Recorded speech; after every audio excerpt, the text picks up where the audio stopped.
warahmatullahi wabarakatuh. Perkenalkan, nama saya Nurul Surhotimah Ratnasari dari kelompok 10, yaitu analisis wacana.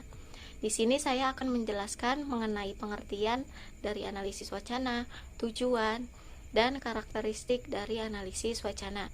Yang pertama, pengertian analisis wacana menurut Srembrook pada tahun 2003, analisis wacana adalah analisis unit linguistik terhadap penggunaan bahasa lisan maupun tulis yang melibatkan penyampaian pesan, yaitu penutur atau penulis, dengan penerima pesan, yaitu pendengar atau pembaca, dalam tindak komunikasi. Kemudian, analisis wacana ini mengkaji mengenai unit kebahasaan dalam cakupan ilmu linguistik baik mikro seperti sintaksis, pragmatik, morfologi, dan fonologi. Sedangkan pada linguistik makro seperti sosiolinguistik, pragmatik, dan psikolinguistik. Sehingga analisis wacana merupakan suatu kajian yang meneliti atau menganalisis bahasa yang digunakan secara alamiah baik dalam bentuk tulis maupun lisan. Tujuan analisis wacana ini adalah untuk mengetahui adanya pola-pola atau tatanan yang diekspresikan suatu teks, kemudian diinterpretasi suatu unit kebahasaan, sehingga dapat diketahui secara jelas termasuk pesan apa yang ingin disampaikan, mengapa pesan tersebut harus disampaikan, dan bagaimana pesan tersebut disampaikan. Slide selanjutnya yaitu ada karakteristik analisis wacana. Analisis wacana lebih mengkaji pada fenomena linguistik baik mikro maupun makro. Yang kedua, analisis wacana kritis, penelitiannya secara sederhana meliputi deskripsi, interpretasi, dan eksplanasi. Yang ketiga, analisis wacana kritis menganalisis fenomena wacana yang berhubungan dengan sosial masyarakat, yakni contohnya menggali alasan mengapa sebuah wacana memiliki struktur tertentu yang berhubungan sosial antara pihak-pihak yang tercakup dalam wacana tersebut. Kemudian ada karakteristik dari wacana tersebut, yang mana yang pertama, wacana memiliki kedudukan lebih luas dari klausa dan kalimat. Mengapa? Karena wacana ini mencakup suatu gagasan dan konsep suatu teks.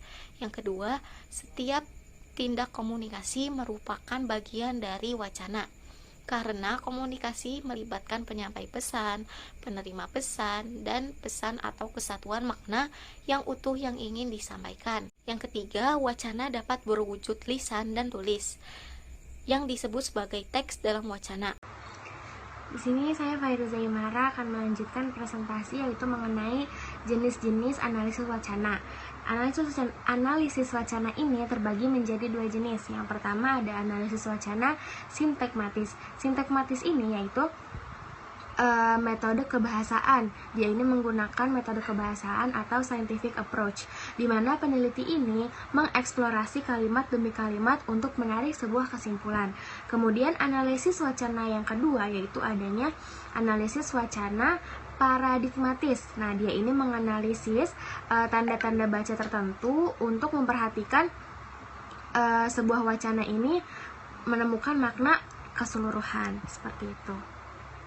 Kemudian selanjutnya saya akan membahas tentang proses pengumpulan data dalam metode analisis wacana menggunakan CDA Fireclock. Nah, dalam menggunakan CDA Fireclock ini terdapat yang namanya level masalah. Ada 3 level masalah, yaitu ada praktik sosiokultural, praktik wacana, kemudian ada teks. Nah, level analisisnya juga berbeda-beda. Pada praktik sosiokultural, level analisisnya ini level analisis makro. Metode pengumpulan datanya bagaimana? Yaitu secara deep interview atau dengan pembuatan naskah dan ahli paham dengan tema penelitian. Kemudian yang kedua ini ada dengan cara secondary data atau tema yang relevan dengan penelitian.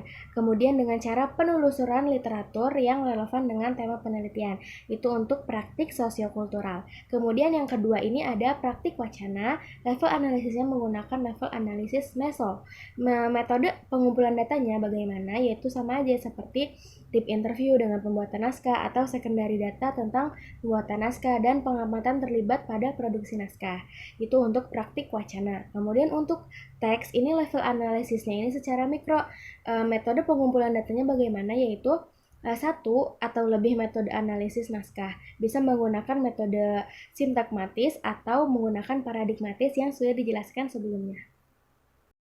Assalamualaikum warahmatullahi wabarakatuh. Di sini saya Indriani akan menjelaskan mengenai kelebihan dan kelemahan analisis wacana. Yang pertama, kelebihan analisis wacana. Pertama, analisis wacana dapat diterapkan di setiap subjek dan situasi. Kemudian, analisis wacana tidak membutuhkan dana atau teknologi, namun analisis wacana dapat mengakibatkan perubahan yang mendasar seperti dalam praktek, lembaga, profesi, dan masyarakat secara keseluruhan. Selanjutnya, kelemahan analisis wacana. Yang pertama, dalam menganalisis wacana diperlukan kecerdasan dan keterampilan yang tinggi karena kita bisa mengetahui maksud dari pembuat wacana tersebut. Yang kedua, dalam menganalisis wacana bukan hanya menganalisis mengenai kebahasaan, namun kita juga dihadapkan dengan problematika sosial sehingga untuk menafsirkannya dapat menemui kesulitan.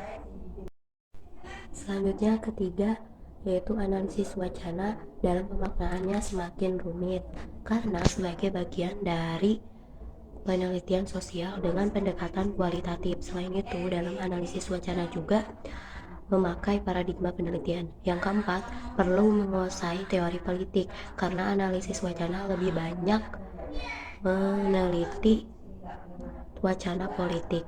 Yang kelima, dalam analisis wacana tidak memberikan jawaban yang pasti, namun menghasilkan pengetahuan yang didasarkan argumentasi yang terus-menerus.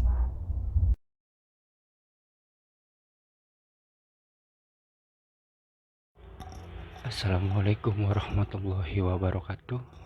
Perkenalkan, nama saya Diki Marzuki. Saya dari kelompok 10 tentang analisis wacana. Di sini saya akan sedikit menerangkan tentang contoh wacana.